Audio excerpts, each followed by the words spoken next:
Perjanjian Giyanti merupakan perjanjian besar di masa silam. Perjanjian ini terlahir sebagai kesepakatan segitiga politik antara Pakubuwono III, Pangeran Mangkubumi, dan Perserikatan Perusahaan Dagang India Belanda atau disebut VOC pada 13 Februari 1755. Nama Giyanti sendiri diambil dari lokasi penandatanganan perjanjian, yaitu Desa Janti. Pada pelafalan Belanda, ia tersebut sebagai Giyanti, dan secara tertulis ia terbaca sebagai Giyanti. Tempat tersebut dikenal sebagai Dukuh Kerten Janti Harjo, Karanganyar. Di masa silam, perjanjian Giyanti dibuat dalam rangka meredam api konflik yang telah terjadi berlarut-larut. Pasca perpindahan Keraton Kartasura ke Surakarta, api dari peristiwa geger pecinan tersebut ternyata belum mati tepat pada sumbunya. Ketika itu, Mangkubumi yang membantu Pakubuwono II dalam meredakan api konflik mendapatkan hadiah berupa sebidang tanah dari Pakubuwono II. Namun, luas tanah yang diberikan rupanya menimbulkan kecemburuan. Salah seorang pangeran mengeluhkan ketidakadilan terkait pembagian tersebut kepada Gubernur Jenderal Baron van Inhofe.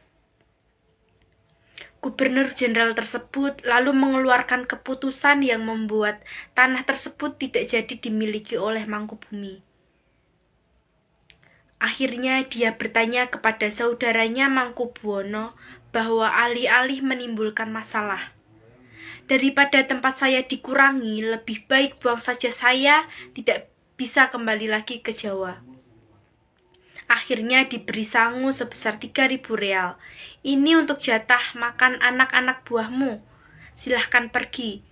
Kemudian malamnya pun pergi. Sejak itulah pecah perang Mangkubumen. Puluhan ribu prajurit tewas. Perlawanan ini mendorong Gubernur VOC atau Nicholas Harting mengambil sikap untuk menyelamatkan daerah operasionalnya secara tertutup melakukan perundingan dengan Pangeran Mangkubumi. Setelah berkali-kali melakukan perundingan, Harting bersepakat dengan keinginan Mangkubumi yang juga hendak jadi penguasa di tanah Jawa. Pada 23 September 1754, nota kesepahaman antara VOC dan Mangkubumi terlaksana dan disampaikan ke Pakubuwono III, sang pengganti Pakubuwono II. Nota tersebut berisi bahwa Pangeran Mangkubumi mendapatkan wilayahnya. Pada 4 November 1754, Pakubuwono III menyatakan persetujuannya terhadap hasil perundingan Gubernur Jawa Utara dengan Mangkubumi tersebut. Surat pernyataan itu disampaikan oleh Pakubuwono III kepada Gubernur VOC. Kesepakatan ini mendorong terjadinya perjanjian besar yang ditandatangani yang berada di Desa Janti beberapa kilometer di sebelah timur Surakarta. Penandatanganan perjanjian Giyanti ini menjadi pangkal dari terbelahnya tanah Jawa menjadi dua bagian atau yang dikenal dengan istilah Palihan Nagari. Hal ini menjadi awal mula naik tahtanya Mangkubumi di Yogyakarta sebagai Sri Sultan Hamengkubuwono I dengan gelar Senopati ing Ngaloga Sayyidin Panatagomo Khalifatullah sejak ditandatangannya perjanjian tersebut pada 13 Februari 1755. Kemudian 15 Februari ada pertemuan untuk meneruskan pembagian aspek atribut-atribut antara lain kris yang menjadi pusaka raja diserahkan kepada Sultan Hamengkubuwono I, bahasa, busana, dan lain-lain. Akan tetapi, keterbelahan masyarakat Jawa tidak terjadi seketika pasca perjanjian Giyanti. Proses pembagian wilayah serta aspek lain seperti bahasa mengalami proses panjang, jadi tidak ada disebutkan bahwa wilayah mana hanya terdapat dalam pembicaraan yang berkepanjangan tersebut, kira-kira baru selesai sekitar 20 tahun. Perjanjian Giyanti yang tidak memperinci pembagian wilayah pada gilirannya menimbulkan rentetan-rentetan peristiwa. Setelah Perjanjian Giyanti, Raden Mas Said atau Pangeran Sambernyawa masih terus melakukan pemberontakan. Seperti halnya Mangkubumi, Pangeran Sambernyawa juga turut menuntut pihak sebagai penguasa wilayah.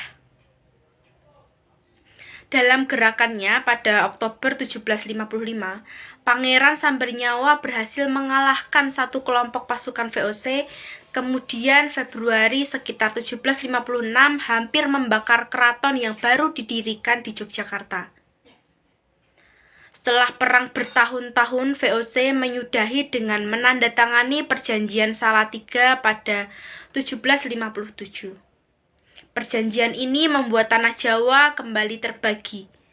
Perjanjian ini juga disepakati bahwa Pangeran Sambernyawa mendapatkan sebagian dari kekuasaannya dari Kasunanan Surakarta, dengan wilayah kekuasaan yang dikenal Kadipaten Mangkunegaran.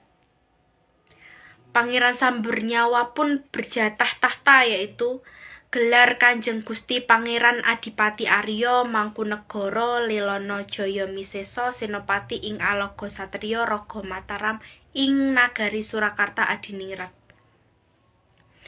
Keterbelahan Jawa ini belum berhenti.